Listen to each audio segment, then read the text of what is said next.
الرحيم. الفاتحة إلى روح حبيبنا وشفينا سيدنا رسول الله صلى الله عليه وسلم وآله وأصحابه وأزواجه وإخوانه من الأنبياء والمرسلين، ثم إلى أرواح آبائنا وأمهاتنا ومشايخنا ولمن له حق علينا،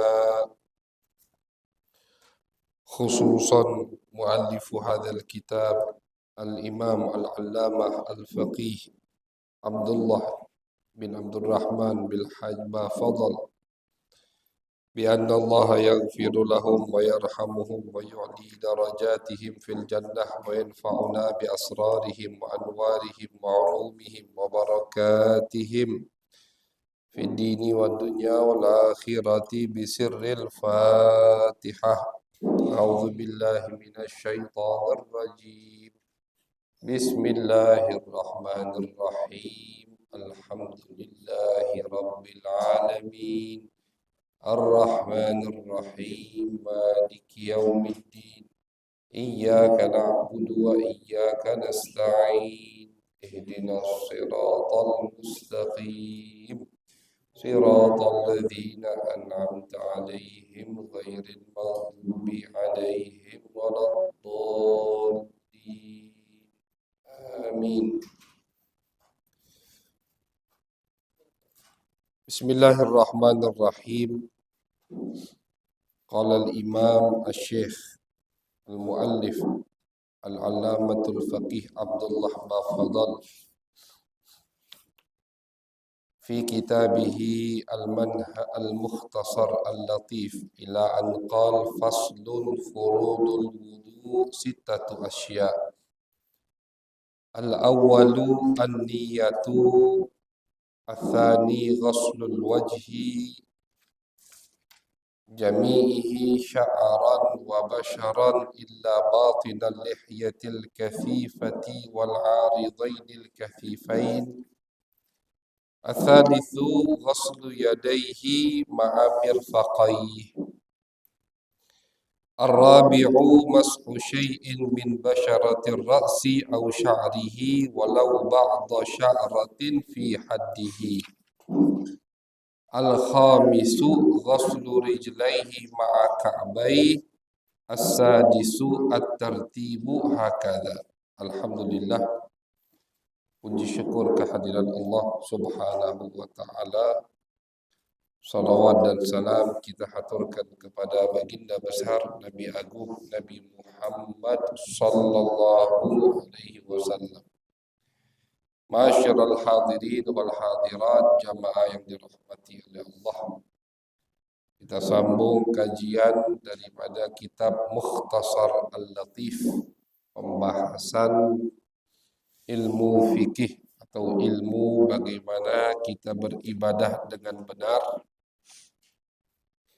yang mana kita berada di bab yang menerangkan tentang furudul wudu, kewajiban yang harus dilakukan ketika kita berwudu atau bersuci. Sudah kita kaji kewajiban pertama, yaitu adalah an-niyah, niat. Dan sudah kita kaji juga alhamdulillah kewajiban kedua, yaitu membasuh muka. Kita berada di kewajiban yang ketiga. Kewajiban yang ketiga daripada furudul wudu, kewajiban ketika mau wudu yang harus dilakukan, yaitu adalah ghaslu yadaihi ma'a mirfaqaihi. Membasuh tangan sampai ke sikut. Siku apa sikut? Sikut. Sampai ke sikut. Mirfaq. Dibasuh tangan, dari tangan itu kalau dari segi bahasa Arab, tangan itu Pak, dari ujung jari kita sampai ke lengan sini, ini tangan. Itu yadun. Kalau dari segi lughatan, dari segi bahasa Arab. Tangan itu dari ujung jari, misalnya dari ujung ke ujung, nah, itu tangan. Yadun. Makanya ketika turun ayat wasariqu wasariqatu faqta'u aydiyahuma, kata Allah, kalau ada yang mencuri, baik yang mencuri itu laki-laki atau perempuan, faqta'u aydiyahuma, maka potong tangan mereka. Tentunya curiannya itu sudah masuk ke batasan yang memang harus dipotong. Tidak mahal. Kalau tidak salah itu pernah kita hitung tidak sampai 1 juta. Rubuk dinar. Ya mungkin sekarang naik lah. Karena emas lagi naik sekarang. Ya, seperempat dinar. Dinar itu satu koin emas yang ada di zaman Nabi Muhammad SAW. Seperempat dinar. Berarti kalau emas lagi naik, ya harganya juga naik. Tangan pencuri. Potong. Dan ini syariat Allah Subhanahu wa taala. Kalau kita terapkan di zaman sekarang ini, sudah aman Pak. Begal itu tidak bakal keliaran lagi. Kenapa? Berani begal pasti ketangkep. Kalau ketangkep tangannya dipotong. Mikir. Tapi kalau ditangkap penjara, nanti ada keringanan, paling digebuki warga, istilahnya begitu. Kamu nggak jerah. Nah, ketika ayat ini turun, sahabat bingung, bertanya kepada Rasulullah, ya Rasulullah, Allah mengatakan faqta'u aydiyahuma. Aidi itu jamak dari yadun, potong tangan mereka. Sampai mana kami harus memotong tangannya itu ya Rasulullah? Karena tangan itu, yadun itu dari ujung jari sampai ke bahu. Itu yadun. Sampai mana ya Rasulullah? Apakah semua dipotong sampai sini? Sahabat bingung, bertanya lagi. Kenapa? Karena memang yadun itu dari ujung jari sampai ke bahu. Itu yadun.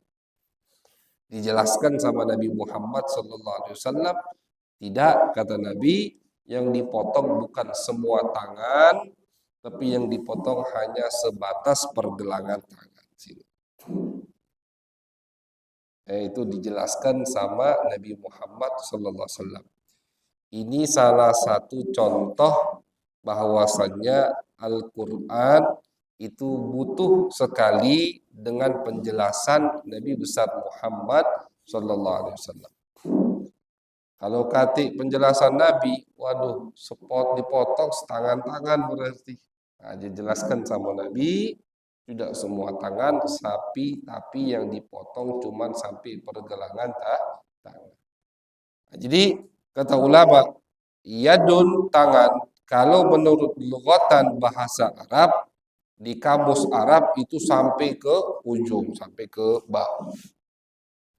Tapi menurut syariat, dilihat di bab apa ini. Kalau di bab mencuri, itu sampai tangan, yang dimaksud tangan cuma sampai pergelangan tangan.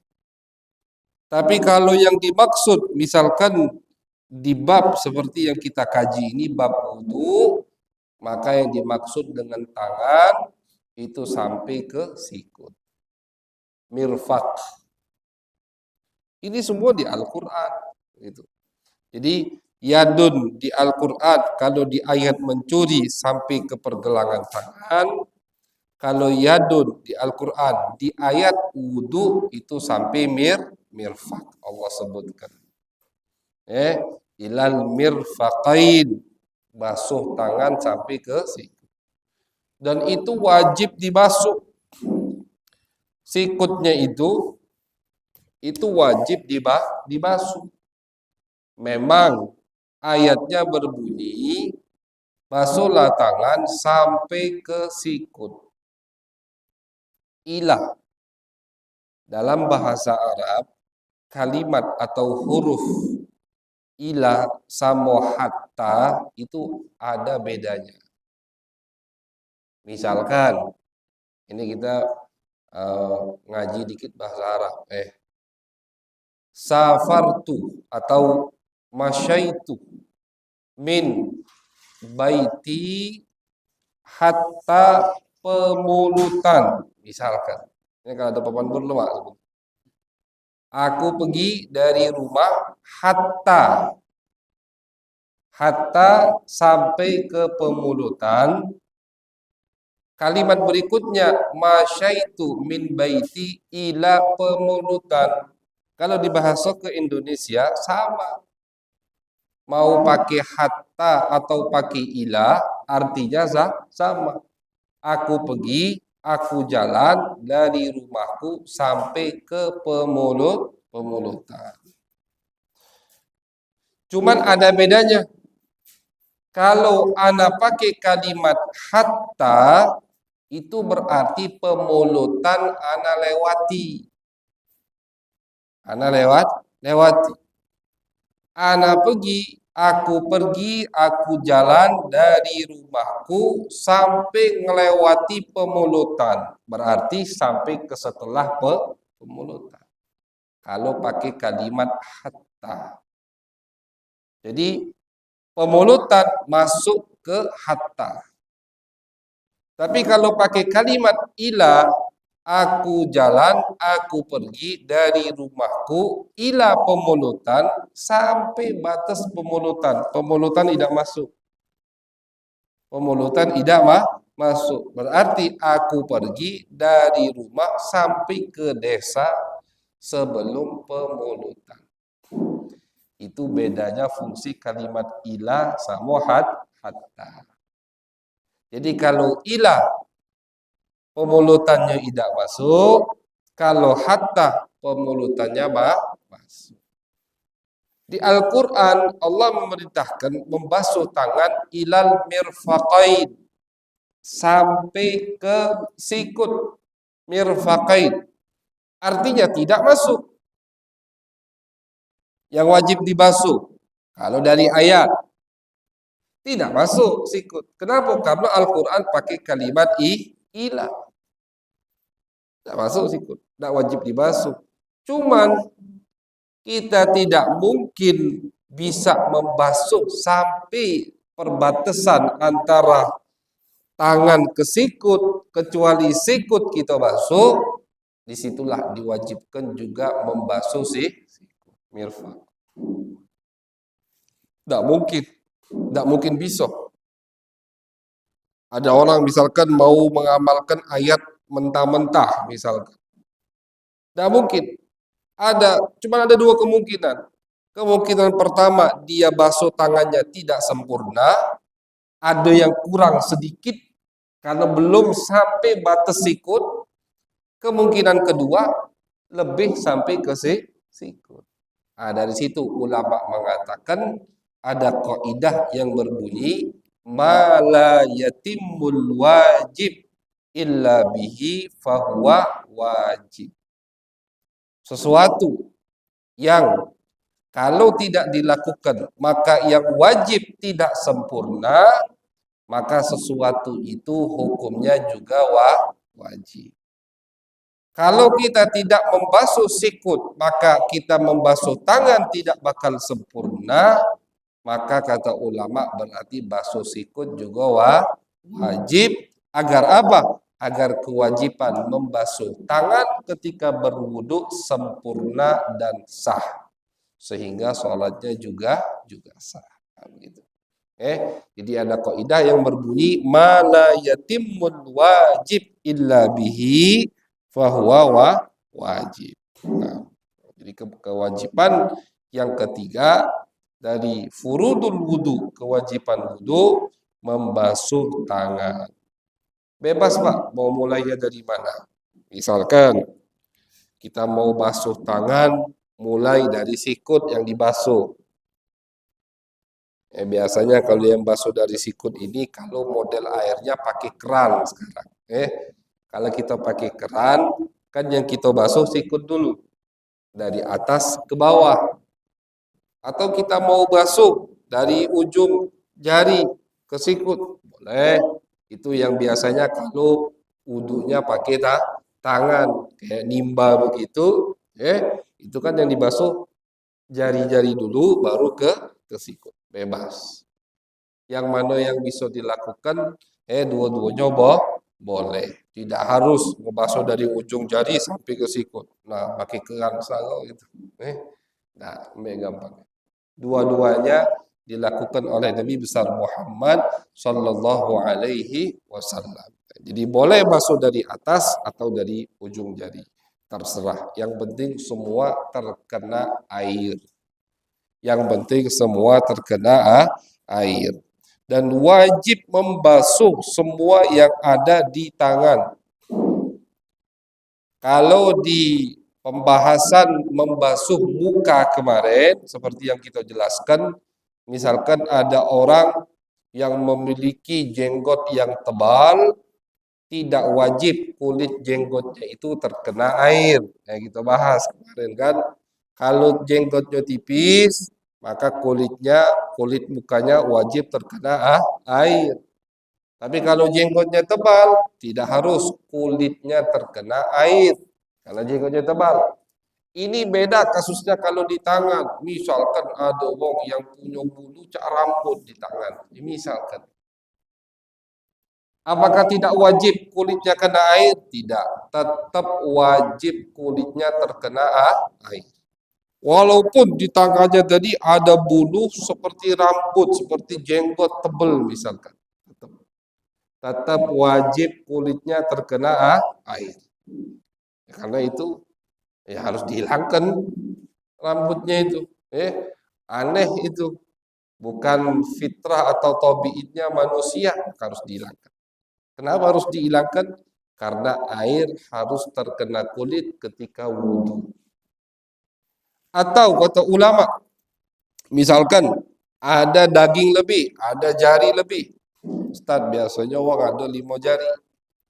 Ada orang lahir dengan 6 jari misalkan, atau 7 jari. Wajib dibasuh tidak yang lebih? Wajib. Jadi semua yang ada di tangan itu wajib terkena air, wajib dibasuh ketika kita wudhu. Walaupun itu jari lebih misalkan, atau daging lebih, wajib dibasuh ketika wudhu. Karena tangan memiliki setiap manusia memiliki 2 anggota tangan, maka yang harus atau sunnah basuh bagian kanan dulu. Itu nanti kita bahas di pembahasan tentang sunnahnya wudhu. Sunnah untuk membasuh yang kanan dulu, baru yang kiri.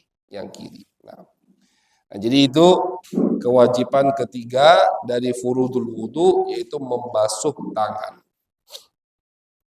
Kemudian kewajiban keempat dari furudul wudhu, mashu syai'in min basyaratir ra'si au sya'rihi walau ba'da sya'ratin fi haddih, mengusap sebagian dari kulit kepala atau rambut yang ada di kepala. Sebagian, tidak harus dibasuh semua, tidak harus diusap semua. Karena Allah mengatakan, idza kuntum ila sholati faghsilu wujuhakum wa aydiyakum ilal marafiqi wamsahu bi ru'usikum. Al-Imam Asy-Syafi'i mengatakan, Allah tidak mengatakan wamsahu ru'usakum. Kalau ayatnya bunyinya wamsahu ru'usakum, berarti wajib diusap sekepala. Tapi Allah pakai kalimat ditambahi huruf jer, ba, biru'usikum. Yang mana arti dari ba lil ba'di atau lit tab'id. usaplah sebagian dari kepala kalian.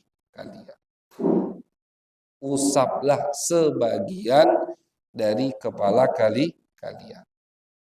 Ini makanya dalam menafsirkan Al-Quran itu orang yang tidak ngerti bahasa Arab tidak usah coba-coba nak nafsirkan Al-Quran. Cuman tahu terjemahan, pengen nafsirkan Al-Quran. Nah, kaget dulu. Bukan apa? Bakal banyak menyesatkan. Jangan dikit-dikit langsung ngembek dalil dari Al-Quran tanpa kita baca dulu tafsiran ulama. Kalimat biru usikum karena ada ba di situ menunjukkan arti sebagian dari kepala kalian. Oke, kata Imam Asy-Syafi'i, yang wajib diusap ketika kita berwudu hanya sebagian dari kepala kita. Kalau tidak ada rambut, kalau ada rambut sebagian dari rambut kita. Kata ulama Imam Syafi'i katakan paling sedikit 3 helai. Dikit. Cuman jangan pelit-pelit. Karena seperti yang kita sampaikan di awal bab wudu, makin banyak anggota tubuh yang kita usap, yang kita basuh, makin terang kelak di hari kiamat, makin gampang dikenali oleh baginda Nabi Muhammad SAW. Jadi misalkan, afdalnya yang mana, Bib? Misalkan yang sempurnanya diusap semua. Diusap semua. Sekepala diusap semua. Itu yang afdal. Itu kan Imam Syafi'i katakan kewajiban jatuh dengan 3 helai rambut. Yang wajib segitu. Tapi misalkan kita usap semua, lebih afdal. Berarti kepala kita semuanya nanti terang di hari kiamat. Lebih gampang dikenali oleh baginda Nabi besar Muhammad sallallahu alaihi wasallam. Nah, mengusap rambut ini penting. Ya, yang memiliki rambut panjang itu yang diusap tidak boleh rambut yang keluar dari batasan kepala. Jadi misalkan kepala kan segini, rambutnya sampai segini, yang diusap ujung sini, tidak sah. Perempuan nih, jadi ibu kalau mengusap rambut, yang rambutnya panjang, yang keluar sampai dari batas kepala, itu jangan diusap yang ujungnya. Ibu-ibu misalkan, sayang Beb, habis pakai minyak misalkan, yang diusap yang ujungnya Beb, ada sah. Tidak boleh diusap rambut yang keluar dari batasan kepala. Berarti kalau dari depan sampai dagu, rambut yang dikeluar dari dagu atau melewati dagu kita, ini kan ujung muka, ujung kepala, ini kan mau kepala nih. Itu tidak sah diusap. Harus diusap rambut yang ada di batas kepala rasul. Ini kan semua kepala itu bukan ini ini semua rasul. Itu kata ulama. Jadi yang punya rambut panjang jangan dibasuh yang di ujungnya. Yang ujung sampai bahu, yang dia basuh yang di bahu tidak sah.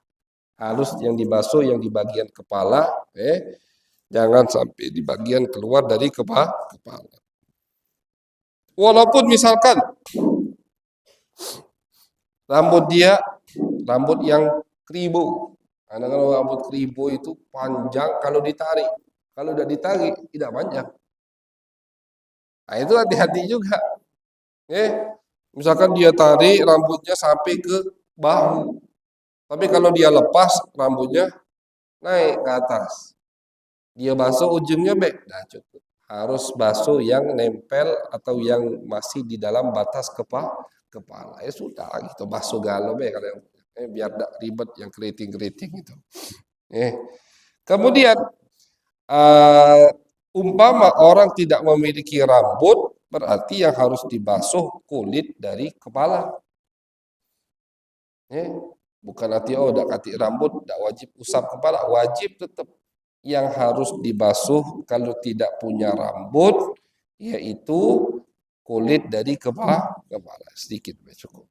Nah, jadi furudul wudu, kewajiban wudu yang keempat adalah mengusap sebagian dari rambut atau sebagian dari kulit di kepala, mengusap, diusap, bukan dibasuh. Tapi cukup tak kalau misalkan dibasuh? Cukup. Dibasuh cukup. Cuman tetap afdolnya diusap. Dibasuh cukup. Tidak perlu diusap. Misalkan contoh yang kita pernah gambarkan, orang yang wudhu nyelam. Nyelam dia di sungai. Niat wudhu sebelum nyelam, kemudian dia nyelam. Habis nyelam metu dia. Apakah dia harus ngambil lagi air untuk ngusap? Dah perlu, dah cukup. Sudah cukup. Jadi misalkan mau dibasahin tidak apa-apa. Cuman afdolnya tetap diusap, bukan dibasuh. Ini ulama ngasih gambaran yang jarang, mungkin tidak terjadi, tapi kalau terjadi ada hukumnya. Kata ulama, umpama ada manusia yang memiliki dua kepala. Jadi ini contoh bahwasanya kita ini memiliki ulama yang IQ-nya itu di luar rata-rata semua, di atas rata-rata. Mereka berapa abad yang lalu sudah menggambarkan hal-hal yang mungkin terjadi atau yang bisa mungkin seumur dunia ini sekali terjadi. Cuma sekali kejadian ada anak yang punya dua kepala. Hidup misalkan. Tetap ada hukumnya di dalam syariat Islam. Ini menunjukkan betapa luasnya syariat baginda Nabi besar Muhammad sallallahu alaihi wasallam. Tidak ada yang tidak ada hukumnya di dalam syariat Nabi. Semua dari A sampai Z pasti ada hukumnya dari syariat baginda Nabi besar Muhammad sallallahu alaihi wasallam. Misalkan umpama ada orang yang memiliki dua kepala dan dua-duanya asli, bawaan memang misalkan. Apakah harus dibasuh dua-duanya? Tidak perlu dibasuh dua-duanya. Cukup dibasuh salah satunya. Pas wudhu ini bagian pala kanan. Wudhu berikutnya pala kiri. Tapi misalkan satu kepala yang asli, satunya bukan asli. Maksudnya asli itu satunya itu tidak berfungsi. Kayak cuman daging tambahan. Tahu kita mana yang daging tambahan, maka yang harus dibasuh yang kepala asli. Yang daging lebih tadi tidak cukup menggantikan basuhan kepala. Diusap kepala yang asli. Nah, misalkan tidak tahu mana yang asli, mana yang tambahan, maka dua-duanya wajib diusap. Nah, jadi untuk yang memiliki dua kepala ini ada 3 hukum dalam syariat Islam. Misalkan dua-duanya asli, berfungsi dua-duanya, memang dia punya dua kepala, cukup ngebasuh atau mengusap salah satunya. Misalkan tahu yang satu asli, yang sebelahnya tambahan, tidak berfungsi, berarti yang harus usap yang asli. Tidak cukup mengusap yang tambahan. Misalkan tidak tahu mana yang asli, mana yang tambahan. Atau tidak tahu ini dua-duanya asli atau bukan, tidak tahu pokoknya, maka wajib diusap dua-duanya.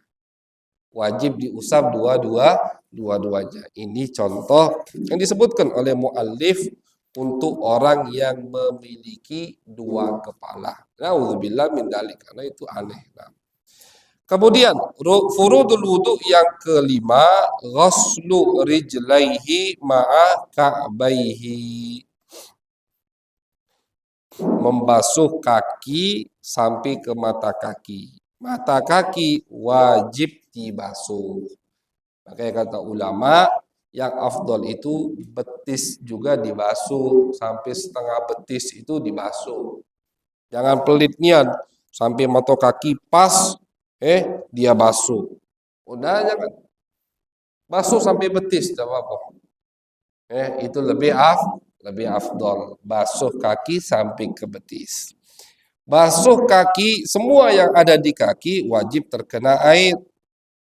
Untuk yang memiliki belah-belahan, kadang kaki pecah-pecah, kaki pecah, banyak pecah-pecahannya. Nah, itu wajib air kena ke semua pecahannya tanpa perlu dipaksa, tapi tidak perlu dibelek, jangan nyiksa. Jadi misalkan ada pecahan syukuk, dan pecahan tadi itu sampai kulitnya atau dagingnya kelihatan, tapi dia udah luka lagi, sudah memang kakinya belah-belah begitu. Nah, belah-belahan itu wajib terkena air semua. Artinya apa, Pak? Kalau di belah-belahan itu ada tanah, bersihkan dulu. Ada kotoran, bersihkan dulu.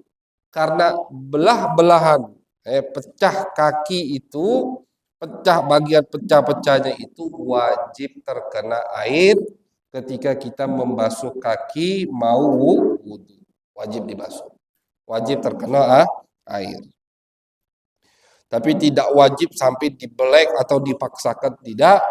Jangan sampai melukai diri, karena syariat Nabi tidak mungkin sampai maksa kita untuk melukai diri, tidak mungkin. Jadi ya sebisanya. Kalau memang kakinya pecah parah, tidak bisa dibelek, semua itulah, ya sudah, masuk kaki, masuk cukup. Tidak perlu sampai kita was-was. Furudul wudu yang keenam, at-tartibu hakaza. Wajib kita tertib. Wajib urut melaksanakan kewajiban-kewajiban wudu yang sudah disebutkan dari awal. Yang pertama niat, yang kedua basuh muka, yang ketiga basuh tangan, yang keempat mengusap kepala atau rambut, yang kelima membasuh kaki. Ini wajib urut. Dari mana dalilnya kok di mazhab Imam Asy-Syafi'i wajib urut?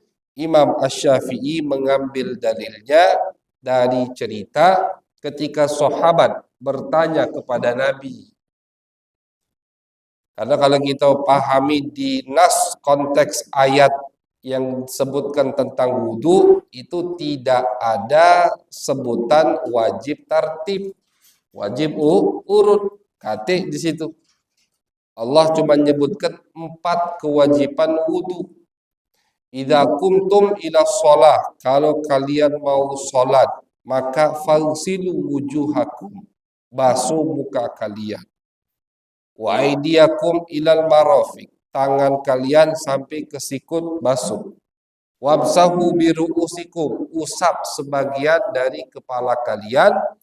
Wa arjulakum ilal ka'bain, dan basuh kaki kalian sampai ke mata kaki. Sudah, stop di situ Allah. Nanti lagi anggota tubuh atau Allah menyebutkan wajib tartib, tak kata. Dari mana Imam Syafi'i kok mewajibkan tartib urut ketika kita berwudu? Dari cerita lain, ketika turun ayat yang berbunyi innas safa wal marwata min sya'airillah. Faman hajjal baita aw i'tamara fala junaha alaihi ayyatawwafa bihima. Kata Allah, Safa Marwa itu termasuk dari sya'airullah. Syiar agama, syiar Allah. Kalau kalian haji atau kalian umroh, kalian harus sa'i, tawaf, maksudnya sa'i di Safa Marwah. Sahabat bertanya ke Nabi, ya Rasulullah, kita Safa Marwah sa'i itu mulainya dari mana? Ya mereka dari zaman jahiliyah sudah mulai dari Safa ke Marwah. Cuman mereka kira atau mereka sahabat ini ingin memastikan di dalam syariat Islam apakah sama mulainya dari Safa akhirnya di Marwah, kan begitu, mulai dari Safa stop di Marwah. Tanya ke Nabi, ya Rasulullah, turun ayat untuk sa'i wajib ya, termasuk kewajiban dalam tawaf, dalam ibadah haji dan umroh sa'i itu. Dari mana mulainya? Dari Safa atau mulai dari Marwah? Kata Nabi, Nabi lihat, ini termasuk uslub bagaimana Nabi menjawab pertanyaan yang cuman satu yang ditanya sama sahabat, tapi jawaban Nabi umum untuk banyak urusan, banyak perkara. Kata Nabi, ibda'u bima bada'allahu bihi. Kata Nabi, mulailah dengan yang dimulai oleh Allah. Ibda'u bima bada'allahu bihi. Mulailah dengan apa yang dimulai oleh Allah. Kata Nabi, lihat ayatnya. Allah yang pertama kali disebutkan oleh Allah yang mana? Safa, ya mulai dari Safa. Innas Safa wal Marwata. Sesungguhnya bukit Safa dan bukit Marwah. Kata Nabi, ibda'u bima bada'allahu bihi. Mulailah dengan yang dimulai oleh Allah. Allah mulai dari mana? Allah mulai atau pertama kali yang disebutkan oleh Allah adalah Safa. Berarti mulai dari Safa. Startnya itu dari Safa. Safa ke Marwah, bukan Marwah ke Safa. Ini dalil pertama yang menjadikan Imam Syafi'i mengatakan wudhu itu harus urut dengan apa yang sudah disebutkan di dalam Al-Quran. Allah menyebutkan pertama kali apa? Kalau kalian mau sholat, maka basuhlah muka kalian. Nah, itu berarti yang pertama harus muka yang dibasuh. Kemudian basuh tangan kalian. Yang kedua harus tangan. Usap sebagian dari kepala. Harus itu yang ketiga. Yang keempat, basuh kaki. Berarti terakhir adalah ngebasuh kaki. Tidak boleh kita ngebasuh kaki, baru ngebasuh muka. Tidak boleh. Kenapa tidak boleh? Diambil oleh Imam Syafi'i dalilnya dari cerita tadi. Ketika sahabat tanya ke Nabi, mulai sa'i dari mana? Jawaban Nabi singkat, padat, simple, global, masuk memukul banyak hukum. Kata Nabi, mulailah dengan apa yang dimulai oleh Allah. Makanya tidak boleh diacak. Tidak boleh diutak-atik. Urutan basuh muka, basuh tangan, usap kepala, basuh kaki.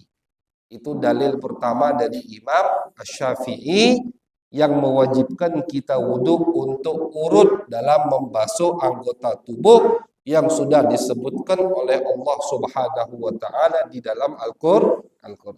Kemudian dalil kedua, kata Imam Asy-Syafi'i, kalau misalkan Allah tidak, ini menurut pemahaman beliau, kalau misalkan Allah tidak menginginkan untuk tertib urut dengan apa yang sudah disebutkan oleh Allah, tidak mungkin atau apa gunanya Allah memisah antara membasuh tangan dengan basuh kaki.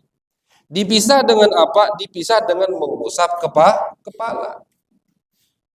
Ini menunjukkan Allah pengen kita urut. Ini nih urutannya. Basuh muka, basuh tangan, usap kepala, basuh kaki. Ini kan basuh semua tiga. Basuh muka, basuh tangan, basuh kaki. Dipisah dengan usap kepala. Ini kata Imam Asy-Syafi'i menunjukkan bahwasannya Allah ingin kita urut tertib. Kenapa? Kalau dipisah. Ya kalau misalkan tidak pengen urut, kenapa Allah gabung? Basuh kepala, basuh muka, basuh tangan, basuh kaki, usap kepala. Yang basuh atau usap kepala, basuh muka, basuh tangan, basuh kaki. Yang basuh-basuh tiga anggota tubuh digabungkan, diurutkan, terakhir baru usap kepala. Tapi dipisah sama Allah. Dari dua anggota tubuh yang dibasuh, yaitu muka dan tangan, ke anggota tubuh berikutnya yang dibasuh kaki, itu diseling dengan apa? Mengusap kepala. Kata Imam Syafi'i, ini menunjukkan Allah ingin kita tertib urut ketika wudu. Basuh muka, basuh tangan, usap kepala, baru basuh kaki. Nah, itu dua dalil atau dua argumen, dua landasan yang menjadikan Imam Asy-Syafi'i mengatakan termasuk daripada kewajiban wudu adalah at-tertib, wajib urut dalam membasuh anggota tubuh ketika wudu yang sudah disebutkan di dalam Al-Qur'anul Karim. Kapan orang wudu tidak wajib tertib? Ada dua gambaran atau ada dua contoh untuk orang yang wudu tidak wajib tertib. Kapan itu? Yang pertama, kalau orang yang punya hadas kecil dan juga punya hadas besar. Dia punya hadas kecil, juga punya hadas besar. Artinya dia kata wudu juga kena kewajiban mandi wajib. Nah, orang yang punya hadas kecil dan punya hadas besar, misalkan tidak perlu lagi dia wudu. Ada orang yang kena kewajiban mandi besar. Langsung habis dia buang air kecil, tentunya sunnah Nabi, dia langsung biur mandi. Mandi dengan niat apa? Mengangkat hadas besar, mandi wajib. Otomatis hadas kecilnya terangkat. Nah, ini yang tidak perlu tertib. Tidak perlu dia mandi tadi, aku kata wudhu juga, berarti mandi tadi harus basuh muka dulu. Habis itu harus basuh, tidak perlu. Dia mau langsung basuh biur, ya terserah. Cukup. Yang penting seluruh anggota tubuhnya terkena air, sudah terangkat hadas besar. Kalau hadas besar terangkat, otomatis hadas kecil juga terangkat. Itu contoh atau gambaran pertama untuk orang yang wudu tidak perlu tertib ngurut dalam membasuh anggota tubuh yang mau disucikan ketika berwudu. Yang kedua, untuk orang yang misalkan kayak kita sampaikan tadi, nyelam ke sungai atau ke air. Tak perlu. Aku pengen wudu pas nyelam. Pas nyelam tadi, nyelam di bawah banyu, dia basuh mukanya, gerak dia basuh tangannya. Kalau yang tidak kuat napas, tidak kuat timbul dulu, nyelam lagi. Sebelum nyelam yang penting sudah niat mau wudu, nyelam dia walaupun sedetik, kata ulama. Tidak mesti dia nyelam, bayangkan wudu dari awal sampai akhir, tidak mesti. Bahaya pula kalau di sungai banyak buaya. Tidak mesti. Cukup dia nyelam sedetik, yang penting nyelam, langsung tegak lagi, sudah cukup. Terangkat semua hadas kecilnya. Artinya dia udah punya wudu. Jadi tidak mesti dalam air itu dia ngusap muka, dia gosok tangan, kepala, kaki, tidak perlu. Atau tidak perlu dia membayangkan wudu. Dia nyelam, dia bayangkan dia wudu, tidak perlu. Cukup niat, nyelam, langsung naik lagi. Yang penting semua anggota tadi yakin terkena air, kalau udah nyelam ada tidak kena banyu, kan itu. Itu sudah cukup dia wudu mengangkat hadas kecilnya. Dua gambaran ini adalah gambaran yang menjadikan orang tidak perlu tertib, tidak perlu urut dalam membasuh anggota tubuh wudu. Yang pertama, kalau dia mandi wajib, otomatis wudunya atau hadas kecilnya terangkat. Yang kedua, kalau orang tadi menyelam, sehingga tak perlu dia membayangkan atau menggosok tubuhnya di dalam air. Cukup dia niat, sedetik naik dia nimbul, udah punya wudu. Nah, jadi itu cuman itu dua contoh atau dua gambaran untuk orang yang tidak wajib urut ketika berwudu. Selain dua tadi, harus urut dari niat, basuh muka, basuh tangan, usap kepala, dan basuh kaki. Umpama ada orang yang tidak urut, apakah wudhunya tidak sah langsung? Tidak. Misalkan ada orang yang langsung wudhu basuh tangan, baru basuh muka. Yang dihitung basuh mukanya, tangannya itu tidak terhitung. Tangannya tadi tidak terhitung. Artinya apa? Setelah dia basuh muka, wajib dia basuh tangan. Habis dia basuh muka, jadi misalkan ada orang wudhu pertama kali habis niat, dia tangan dulu yang dia basuh. Tidak dianggap nih. Basuh tangan tidak dianggap. Basuh muka dia, dihitung. Basuh mukanya baru dianggap. Setelah basuh muka, dia tidak basuh tangan lagi, langsung usap kepala. Tidak dianggap kalau itu. Kepala tidak dianggap, kaki tidak dianggap. Selesai dia wudhu, dia tahu misalkan, atau selesai dia wudhu, dia nak ulang wudhu yang kedua kali. Dengan apa dia ulang wudhu yang kedua kali? Dengan ngebasuh muka dan ngebasuh tangan setelah muka. Nah, tangannya baru terhitung. Habis basuh tangan, dia basuh kaki. Habis itu baru usap kepala. Dua anggota tadi tidak dihitung, kaki dan kepala. Jadi yang dihitung itu yang ngikut urutan. Yang tidak ikut urutan dan setelahnya tidak sah kalau. Jadi begini, Pak. Ada orang misalkan wudhu, basuh mukanya sah, tapi basuh tangannya tidak sah. Kalau basuh tangannya tidak sah, berarti usap kepalanya tidak sah, basuh kakinya juga tidak sah. Agar usap kepala dan basuh kaki sah, basuh tangannya harus sempurna, harus sah. Agar basuh tangannya sah, sempurna, basuh mukanya harus sempurna, harus sah. Jadi wudhu ini apa istilahnya nyambung. Jadi kalau ada orang yang cuman sah basuh mukanya, misalkan bukan masalah tertib, dia basuh muka sah, di tangan dia ada cat, tidak dibersihkannya sama dia, sehingga cat tadi menghalangi air untuk mengenai kulit tangan. Dia basuh tangannya, tidak sah. Habis itu dia usap kepalanya, tidak sah. Padahal di kepalanya kata cat. Kenapa tidak sah? Karena anggota tubuh sebelumnya tidak sah. Kaki apalagi tidak sah.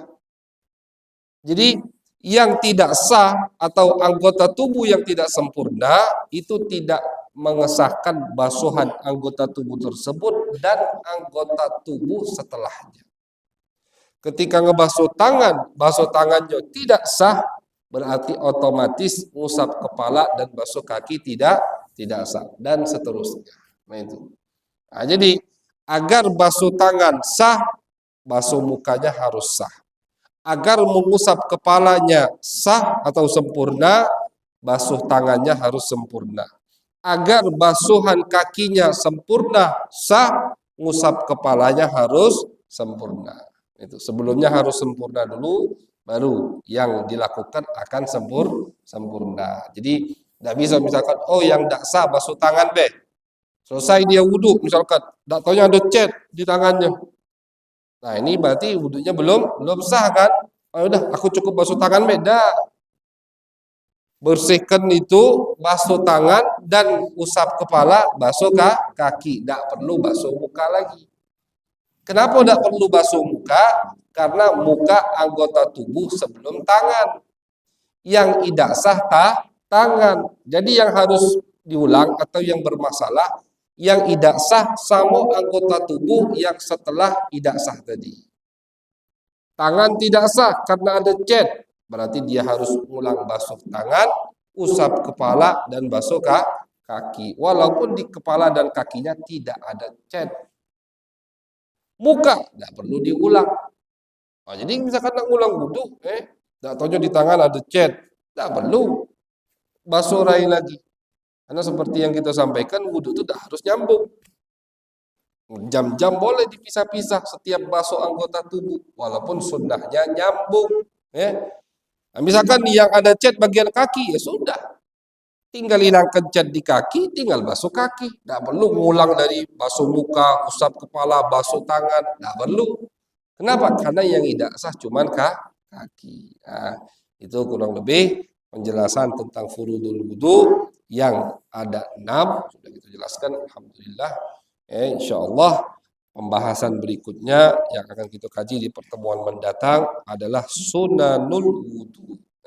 Sunnah-sunnah dari kewajiban wudu. Ada banyak sampai ulama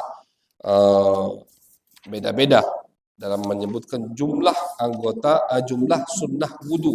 Saking banyaknya, insya Allah akan kita kaji di pertemuan yang mendatang. Mudah-mudahan diberikan selalu kesehatan oleh Allah Subhanahu wa taala. Dan setelah ini ada yang bertanya, kita buka sisi soal jawab di pembahasan ini atau pembahasan yang lain. Mudah-mudahan dipertemukan oleh Allah dalam keadaan sehat walafiat. Amin ya rabbal alamin. Sallallahu alaihi wasallam Muhammad wa ala alihi wa sahbihi wa baraka wa sallam. Walhamdulillahi rabbil alamin.